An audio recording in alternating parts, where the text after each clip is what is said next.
Class 8 के बच्चे silly mistakes करते हैं जो उनको नहीं करना चाहिए। मिस्टेक जो है वो बहुत पुराने समय से चलता आ रहा है। जब मैं क्लास 8 में था ना तो मेरे बहुत सारे फ्रेंड इस चीज़ को इग्नोर। हेलो मेरे प्यारे बच्चों, कैसे हैं आप सभी? आशा करता हूँ सब ठीक होंगे। प्यारे बच्चों, क्लास 8 के बच्चों को बहुत सारे डाउट रहते हैं जो उनका कोई क्लियर नहीं करता यूट्यूब पर। तो मैंने सोचा कि अब क्लास 8 के लिए भी कुछ थोड़ा किया जाए क्योंकि अब फाइनल एग्जाम आने वाले हैं और बच्चे जो है फाइनल एग्जाम के समय बहुत सारे मिस्टेक्स करते हैं। क्लास 8 के बच्चे सिली मिस्टेक्स करते हैं जो उनको नहीं करना चाहिए और इसकी वजह से उनका फाइनल एग्जाम तो बिगड़ते ही है, साथ ही साथ क्लास 9th और 10th के जो क्लासेस हैं वो भी बिगड़ जाते हैं। तो आज ही मैं आपसे वो चीज़ें डिस्कस करने वाला हूँ जो आपको नहीं करना है क्लास 8 में।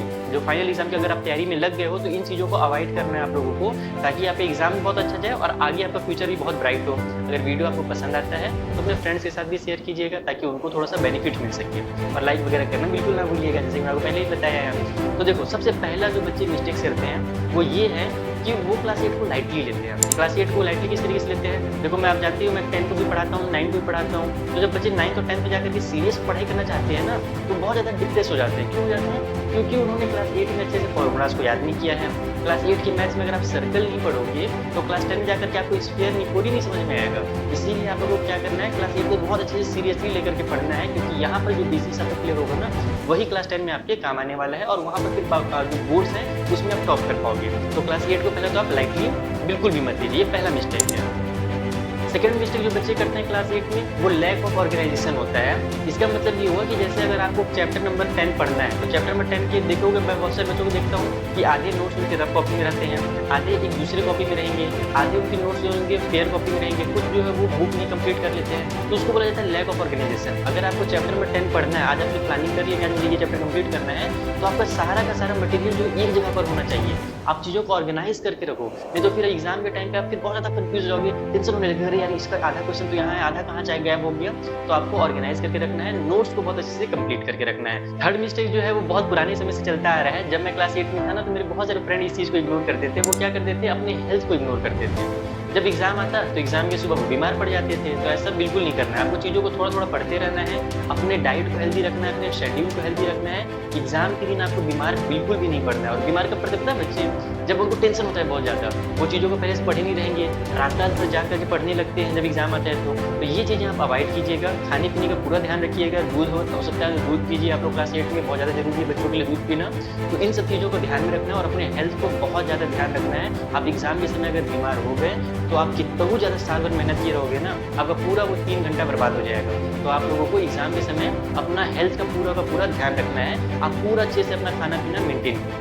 फोर्थ मिस्टेक जो बच्चे करते हैं वो ये है कि जैसे आपने चैप्टर नंबर 5 से लेकर के 10 तक पढ़ा, क्योंकि अब तो हमारा फाइनल एग्जाम की तैयारी करो तो पिछला चैप्टर तो पढ़ोगे नहीं, तो 5 से अगर 10 तक आपने पढ़ा तो 11th चैप्टर में पहुंचने तक आपको क्या करना है, चीज़ों को रिवाइज करना है। बहुत सारे बच्चे रिवीजन को स्किप कर देते हैं कि अरे यार मैंने तो पढ़ ही लिया है, मेरे दिमाग में तो है ही, आगे बढ़ जाओ। तो एग्जाम में जब बैठते हैं ना तो वो चीज़ों को भूल जाते हैं। तो अगर आपको पिछला चीज़ भले याद है लेकिन आपको कम से कम वीकली रिवीजन जरूर करना है, मंथली रिवीजन जरूर करना है। पर वीकली रिवीजन कीजिएगा 5 चैप्टर का, फिर मंथली रिवीजन अगर आप 10 चैप्टर कंप्लीट कर चुके हो उस सब्जेक्ट के तो आप उसको 10 चैप्टर को एक बार आपको रिवीजन जरूर करना है। रिवीजन को स्किप नहीं करना है। रिवीजन बहुत ज़्यादा इंपॉर्टेंट होता है हमारे क्लास 8 की क्लास में और वो बच्चों को ध्यान रखना ही रखना है। ये सबसे लास्ट में मिस्टेक बताने वाला हूँ ना, ये सबसे जरूरी मिस्टेक है जो बच्चे कर देते हैं और उनको पता भी नहीं चलता कि ये मिस्टेक कैसे हो गया उनसे। और ये मिस्टेक होता है लैक ऑफ प्रैक्टिस की।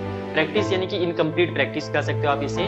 क्या होता है कि बच्चे, मुझे बहुत सारे बच्चे लाइव क्लासेस में कमेंट करते हैं कि सर हम लोग जब क्लास में सॉल्व कर रहे हैं तो भी बन जा रहे हैं, बुक से क्वेश्चन हम लोग सॉल्व कर रहे हैं तो भी बन जा रहा है, लेकिन जब हम लोग एग्जाम में बैठते हैं ना तो हमसे चीजें बनती ही नहीं है, हम कंफ्यूज हो जाते हैं। एग्जाम में क्वेश्चन सॉल्व ही नहीं होता, वही क्वेश्चन घर में बना रहे थे तो बन रहा था लेकिन एग्जाम में नहीं बन रहा था। तो इसका वजह ये होता है कि आपने प्रैक्टिस नहीं किया।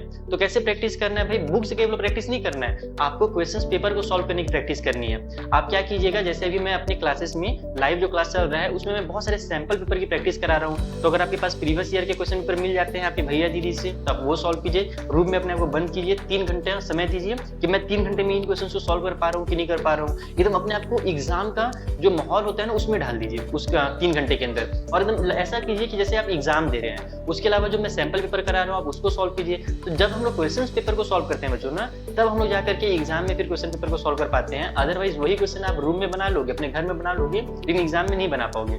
तो उसके लिए आप लोगों को प्रैक्टिस जरूर करना है सैम्पल पेपर का और प्रीवियस ईयर के क्वेश्चन पेपर का। और अगर क्लास 8 में आप इन चीजों को ध्यान में रखोगे तो क्लास 9th और 10th में आप बहुत अच्छा स्कोर करोगे, तो मैं कंफर्म बता रहा हूँ। क्लास 8 में तो करोगे ही, और खास करके जो 10th में बचे जाते हैं, बोर्ड सब देते हैं, तो उस टाइम आप लोग बहुत अच्छा स्कोर कर पाइएगा। तो आई होप आपको ये वीडियो हेल्पफुल लगा हो।